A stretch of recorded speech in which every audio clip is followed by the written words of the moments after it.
Hey everyone, it's Rochelle here with Losing It on Keto. And in this video, what I'm doing is I'm prepping an ingredient for a chicken and rice casserole that I want to make. And I have a recipe for this. I've got multiple casseroles on the casserole recipes on the channel. And I have a chicken and rice one, but Chris Cooking Nashville about a month ago came out with a new improved carnivore rice one. And what I did is I took his recipe and I've now attempted to convert that to a more PSMF friendly version. And that's what I'm attempting to do in this video, to then use that as the ingredient, one of the ingredients in my casserole. So I don't know if reducing the amount of fat is going to work. And that's what we're going to test out here in this video. So what you see here are the ingredients that I'm using, which is 32 ounces of liquid egg whites, a butter powder, and the butter powder quantity is 27 grams. We're using beef gelatin, and this is a simplification because rather than toasting this, we don't need to toast it. So initially we're using 24 grams, and then I have a whey protein concentrate. So he swapped out the egg white protein powder for a whey powder, and that is 44 grams. It's a half a cup. And then we're using 1 egg. So I've already blended all of that here.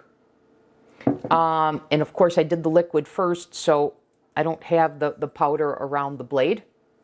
So I have these 5 ingredients in the quantities I stated, which of course will be in the video description, here blended in my Vitamix. And now I've got my pan here heating on medium heat, and because it's a non-stick pan, I'm not going to use any fat. Now this is where I deviate from Chris, because his recipe calls for cooking in a 1/4 cup of butter, but that's too much fat for what I want, particularly because I'm doing an extended fast right now, an extended water fast, and Thomas DeLauer has said when you break that fast, you want to break it with lean protein because your fat cells are hungry, and so you're better served to get the most out of your fast by breaking it with lean protein. Well, we know what that is. That's PSMF. So I'm trying to make this as low fat as I can go. So I still have the butter powder. I still included the egg, and I was debating whether to keep the same amount of butter powder and add the egg. In the end, I chose to. So we'll see, because I think this recipe that I'm planning can allow for it. But sauteing this egg mixture in a 1/4 cup of butter, which he says sets the protein, well, he cooks it in a 1/4 cup. He says we're going to cook this at a high enough temperature that it's going to set. So I'm hoping the butter doesn't matter here. And like I said, that's what we're going to test. So I'm going to go ahead and add this to the heated skillet at medium heat. And then we'll take it from there. So I'm going to pour the mixture in.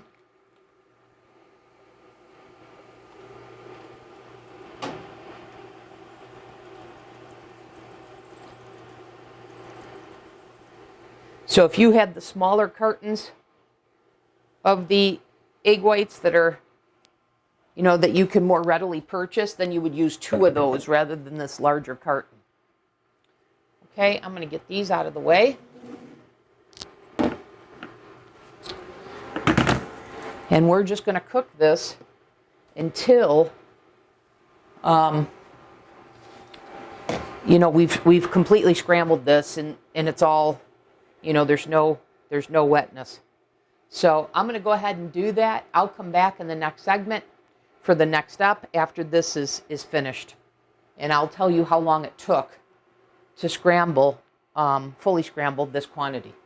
Okay, I'll see you back in the next segment. Okay guys, I am back in this segment. This is all done. And let me take it off this heat because I'm not supposed to be getting this brown, and I just started to get that. So you want to cook this so you don't get any of the brown. And I see I started to do that, so I'm going to take this out. That happened when I went to get some water. Okay, so you see, this is super dry, the way we want it. Again, let me just take this, what was browning in here. Let me get the bottom of the pan, and perhaps this is why he uses the butter, because the gelatin sticks on the bottom with this non-stick. This non-stick pan, but it's okay. It comes out very easy, as you just saw me do.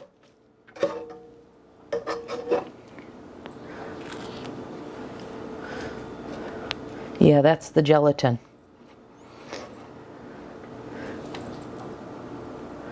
Get one more piece here. So it was real simple just to take out what had browned when I left this. So I'm going to throw that away. But other than that, we do not have any brown in our what we hope to turn out to be rice. Okay, and I can already feel the effects of the gelatin with it being sticky. So now at this point, what Chris does, just to give you a better look of that, it's real nice. This so far is the nicest looking. It's better than the other recipe in terms of how this is behaving and thinking about turning this into a rice. I think that whey protein really makes a difference here. Okay, so now at this step, what Chris would do is he'd put it into a food processor. And then he puts it back into the pan to add more gelatin, water, but he also adds cream, so I've cut out the cream as well. So he describes what the cream would do in terms of texture and such, but PSMF, I'm not adding cream. So I'm going to try and forego the food processor, because another one thing he said is if you have a meat chopper, to try and use this, you can use this with some elbow grease to get the rice size. So I'm going to see how much trouble that is, how much work that would be. And I have to suspect it's not going to be too much.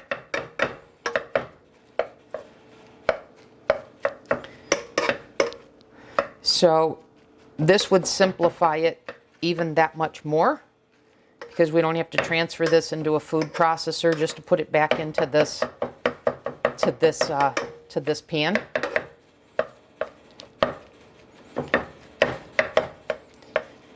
So rather than you listen to this bang, let me come back after I think I've got this done, and again tell you how long this took. So to scramble that mixture was 10 minutes, and I can tell you how this is shaping up. This isn't going to take as very long at all.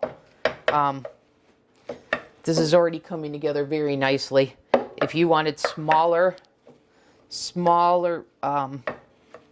rice, I guess you would need the food processor, but I'm liking how this is looking. So let me come back in the next segment after I finish the stuff. Okay, so I'm back. That only took a couple of minutes, like 3 minutes. So I would rather do that than dirty up the food processor. Yeah, that was pretty simple. So now, and this avoids having to take it out of the pan to put it in the food processor, back into the pan, because now what we do is we take a cup of water and we cook this again.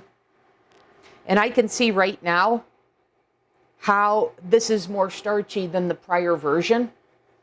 And when I'm looking for making use of this in a casserole, and I'm going to use a chicken gravy, you know, my keto chow cream of chicken soup, I want it to adhere to the rice, much like it does when I make that with the broccoli and cauliflower.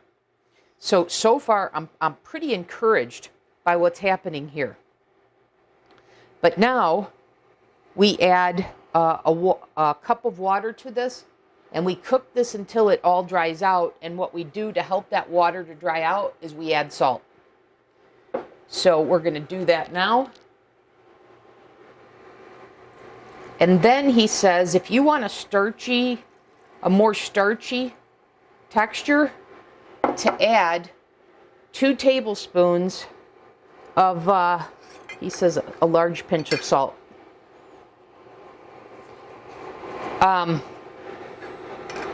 You do 2 tablespoons of gelatin, so I have that ready to go as well. Because I do want a starchier texture for the reason I just stated. So we need to cook this until all this water evaporates. And now when I look at first I thought that was going to be a lot of water for this, but now that I look at it, no, this is going to evaporate, I think, fairly quickly. So I think we'll keep it here because I think this is going to evaporate quickly, like I said. And then I'm just looking here in case you're curious. He says that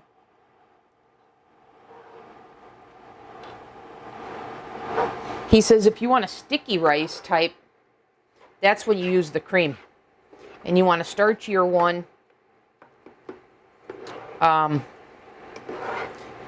you can use the gelatin. So I'm going to do the gelatin.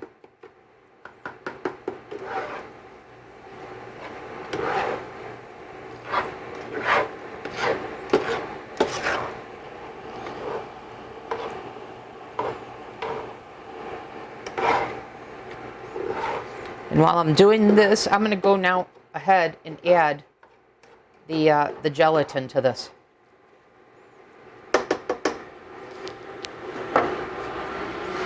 Okay, so I have that measured out here.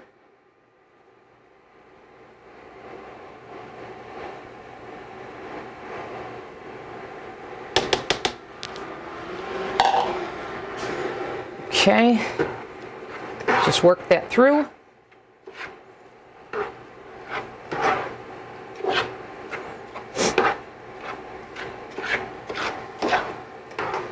All right, you guys, I think this will take a few more minutes, so let me come back in the next segment after I get this all dried up. Okay, guys, I'm back. That took longer than I thought it was going to take. That took almost 20 minutes. And even here, I didn't think it was that, fully dry. But overall, I think it looks pretty good, pretty easy to work with. My observation is you will find a couple of clumps of gelatin. I pointed that out, and it's very easy to remove that. So I've taken it off the heat. I've put it in my glass dish so you can see. So it looks pretty good. Now, I'm not going to taste it because, like I said, I'm fasting. I'll do that in another segment after I break my fast.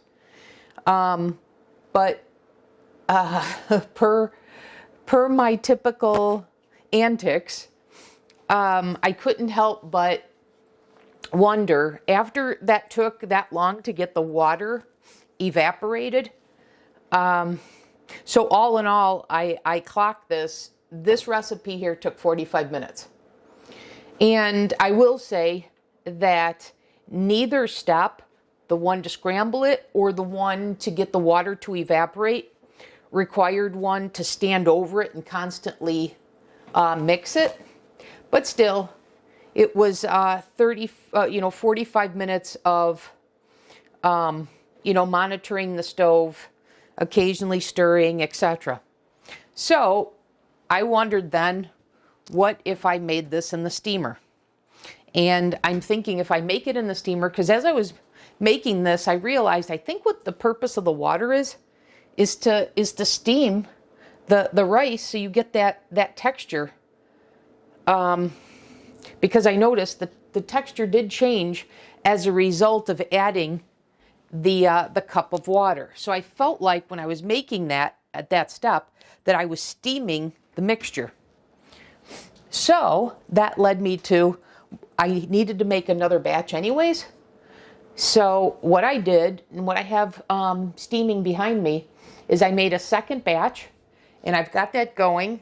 It's got 23 minutes left. So when that is done, I'll come back and I'll walk you through that method, and then we'll compare, okay? So I will see you back in the next segment. Okay guys, I'm back in this segment. So the second batch of the egg white mixture is complete, and now I was deciding what to do. So just to show you, these are the containers I got that sit within, I got a double decker steamer, and so I just pour the mixture in there. I cover each with tin foil and then set the steamer. So I steam these for 30 minutes. Now they're ready. This is what they look like. Now I could certainly put this in a food processor, but again, not wanting to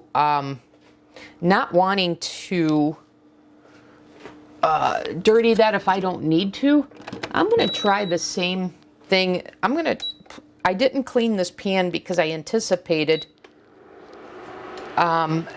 doing this step, which is, rather than just throwing these in the food processor and getting this same result, I'm going to put them in the pan and just break them up with the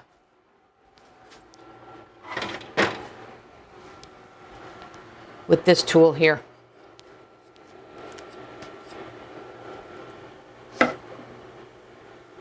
Now, I'm not adding water to this. At least I'm not planning to, because I steamed them, and I think that was the purpose of the water here. I already added the additional 2 tablespoons of gelatin, so this had a 6 tablespoons. So if you remember the first recipe, when I made it in the pan, it was first 1/4 cup, which is 4 tablespoons.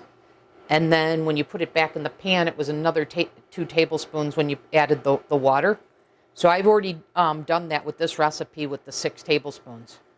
So no more here. All I need to do to this is get it in the shape I want. So it comes right out. And if I don't like the shape, the form of this that it's taking, then I'll throw this in the food processor. But I think this should be fairly easy to just take my tool here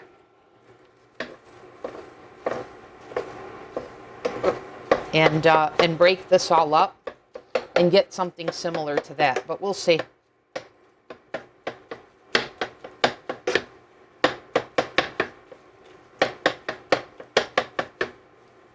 All right, so I'm going to do this. I'll come back and I'll let you know how long this took. Last time it took about 3 or 4 minutes, so I expect that'll be the case here.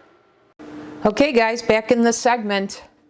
That took, just 2 or 3 minutes. It was super, super easy. So that's what we've got here. And this was the stovetop method. So, I don't know, you guys tell me. Look pretty darn similar. And this was pretty much a set it and forget it. So I think I'm going to go back to my steaming method for this. But assuming that this has the same texture, because I think they should both have the same flavor because they have the same ingredients. So I think the only thing that could be different about these with the different prep techniques is texture. So again, this was steamed.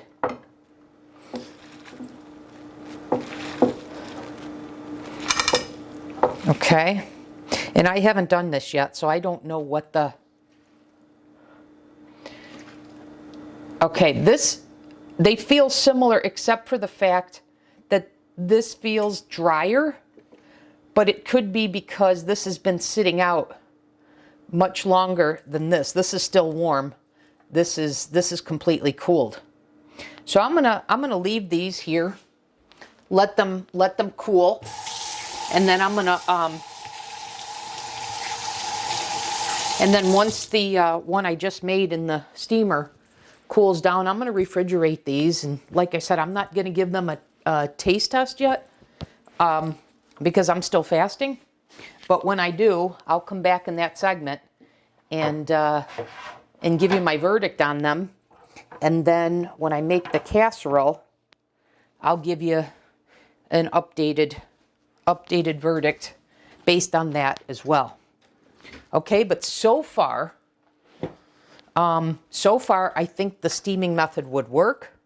Is the better way to go because it's less hassle. It's truly a set it and forget it. You don't have to worry about getting the clumps of the gelatin out or monitoring the stovetop or anything. And I didn't even need that. I didn't need to put this in the pan to break it up. I could have just done that in this dish here. So, less dishes to dirty.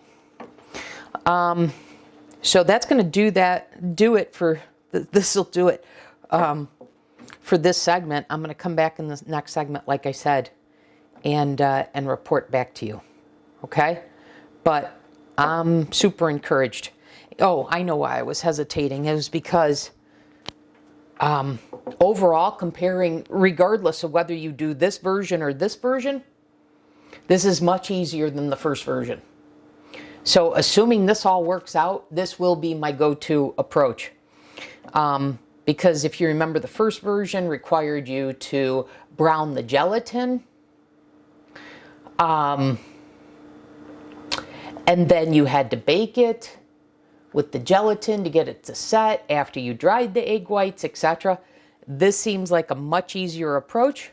And so I'm encouraged that I think this is going to be the new way to go about it. But stay tuned. Let's not call the play before it's over.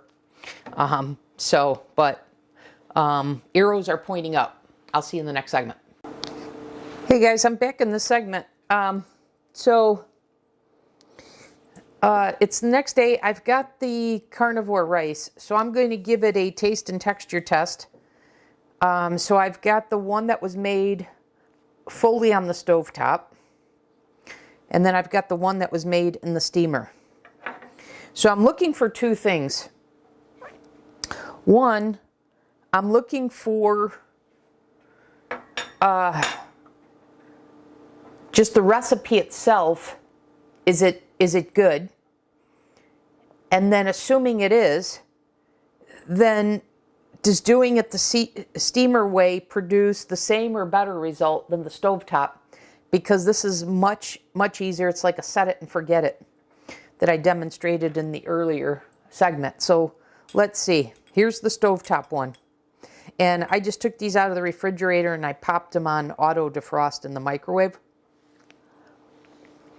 So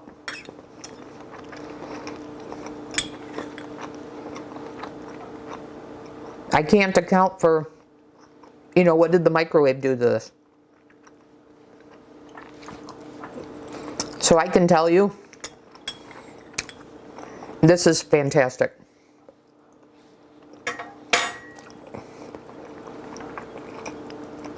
And I will say,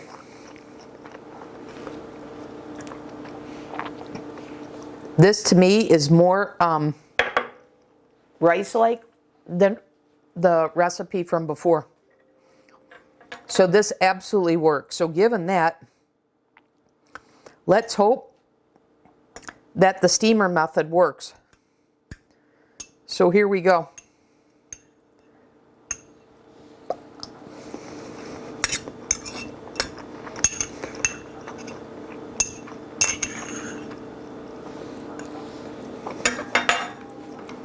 And it does.